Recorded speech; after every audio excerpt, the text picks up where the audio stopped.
Well, have you ever read a book in the Bible or a story in the Bible, and you were it kind of made your head scratch a little bit, and you kind of took a step back and said, I wonder what that is all about? Well, there are lots of verses in the Bible that you might have to kind of read a couple times to understand it first. But one story that I am going to mention at the end of our time together as well is a story in Luke chapter 8. And if they could put Luke chapter 8 up on the screen, you'll see this. The story of Jesus who asked the disciples to go across Lake Gennesaret, to go across the Sea of Galilee.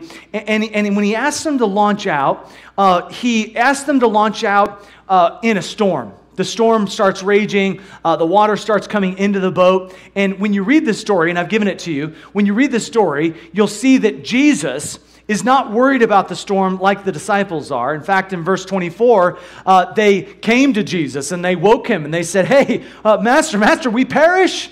Like, hey, we're about to die. But what was Jesus doing? Jesus was sleeping. And sometimes it's puzzling to us how Jesus can be asleep when we're going through something that's very, very difficult, when we're going through a storm.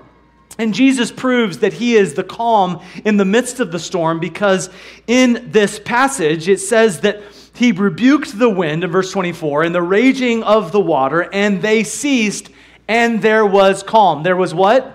There was calm. There was calm. So Jesus is the calm in the midst of the storm. As Matthew describes it, he is the peace. He's the peace in the midst of the storm. Jesus was asleep to send the message to the disciples that no matter what is happening around you, you can have peace within you.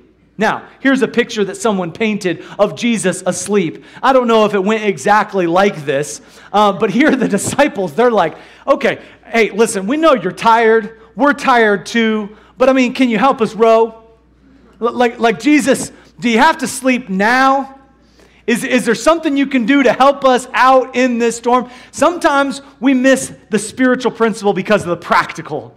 And so when we come to the story of Jesus, we understand his mind. We understand his heart. His heart is, I asked you to go to the other side, so we're going to get there regardless.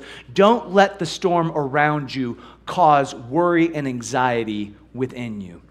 And so he wants us to have his mind. This is how Paul said it in Philippians 2 and verse number 5, let this mind be in you, which was also in Christ Jesus. Last week we talked about anxiety, and he said, be careful, be anxious for nothing, but in everything, by prayer, let your request be made known.